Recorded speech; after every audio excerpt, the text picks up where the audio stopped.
ரித்திகா, நாம யாரோட பாதுகாப்புல இருக்கோம்னு பாத்தியா? எல்லாம் நேரம். அத்த, இங்கயாவது கொஞ்சம் சந்தோஷமா இருக்கலாம்.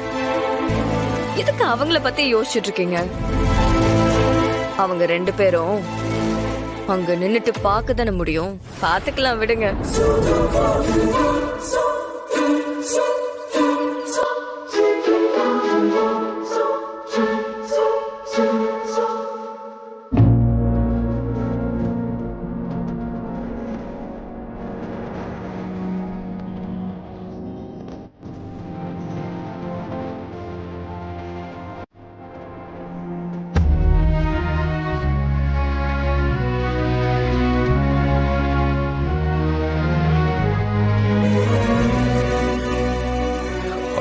இன்னும் கோவமா தான் இருக்காளா?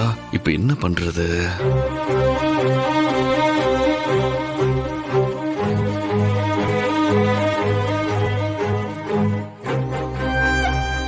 கடவுளே, இவர் முகத்தை நேருக்கு நேர் பார்க்கவே சங்கடமா இருக்கு.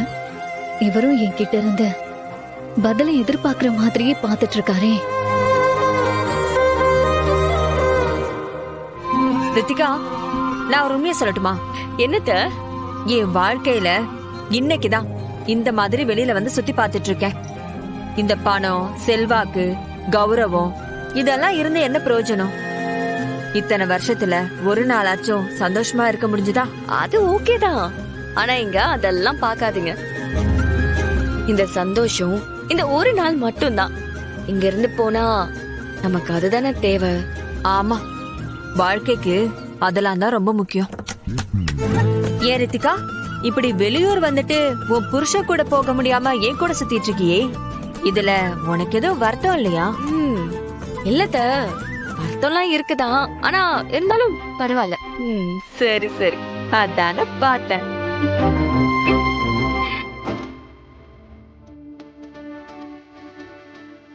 இப்படியே இருந்தா சரி வராது. ஏதாவது விட்ட போடுவோம்.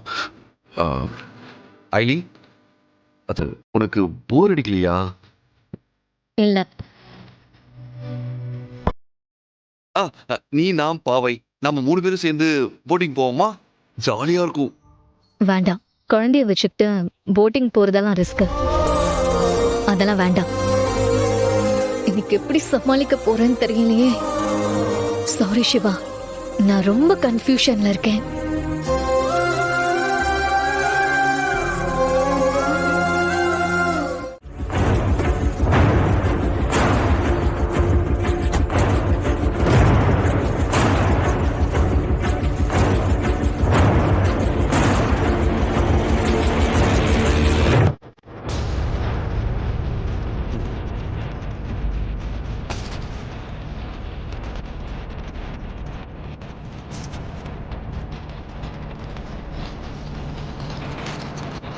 டைம் வேற ஆயிடுச்சு. என்னாச்சு? கார் பஞ்சர் போல இருக்கே. இது யதார்த்தமா நடந்த மாதிரி இல்லையே. ஒருவேளை ஏதாவது பிளானா இருக்குமோ?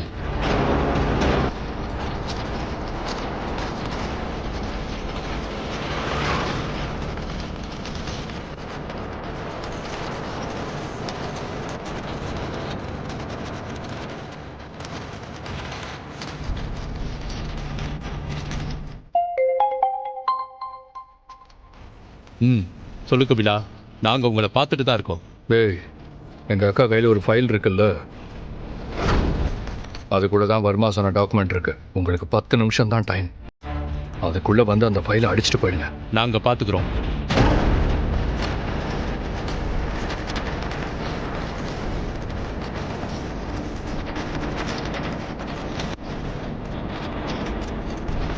ஏய், வண்டி ஏறுடா.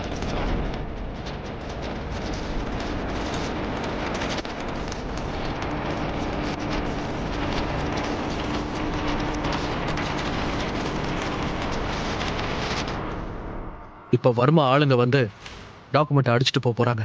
அலர்ட்டாரு.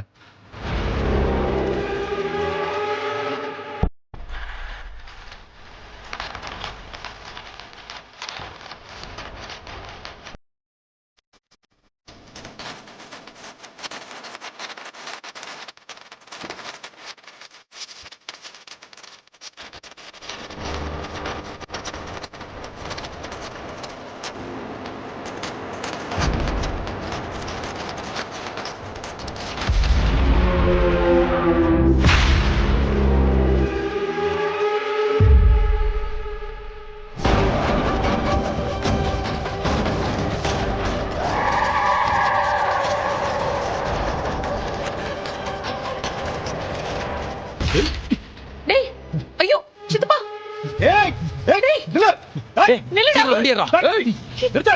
சீக்கிரம்.